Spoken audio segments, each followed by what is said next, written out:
Okay, so we have an old hemi block here that needed splayed caps. These splayed caps came off another block customer had, but they actually happen to fit pretty well, which is a very rare thing. So we set the caps on there, figure out all the angles, drill the holes, very time consuming. So now we're just gonna start the tap in there and we're getting pretty close to done. So basically we got the middle on slow. Just gonna start it in the hole.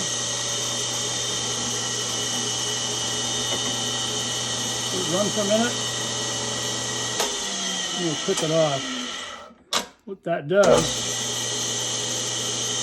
holds that tap nice and rigid, keeps the angle correct so it doesn't try to crawl to one side.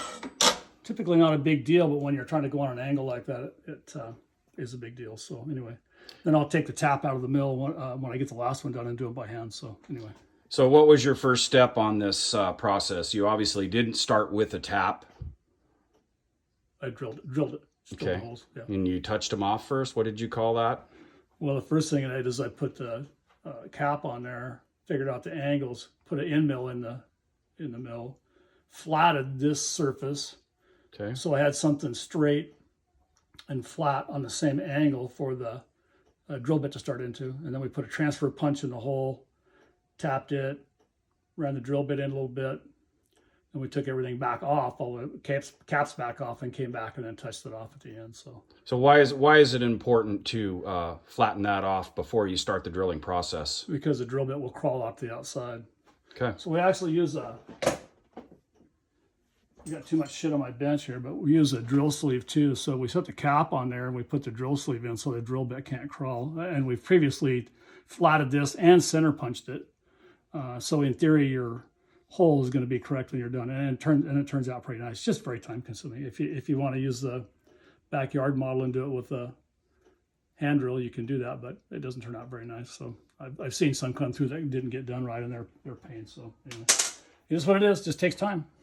Okay. So accuracy is important.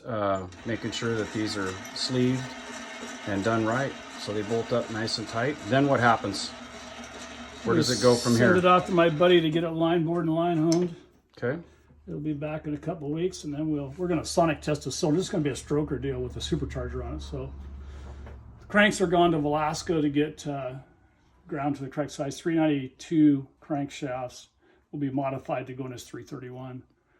So you got to do all the journals of the seal surface and weld up the thrust flange and a whole bunch of stuff. But then we'll probably put a 6.7 or 6.8 big block Chevrolet rod in it. We'll have JE Bose custom pistons, cylinder heads, aluminum heads are coming from hot heads. Not sure it's going to be fuel injected on top of the supercharger. And I'm not sure who's we're going to buy yet. We're still looking at that stuff, trying to figure out who's got the best stuff. So want it to be right the first time. All right.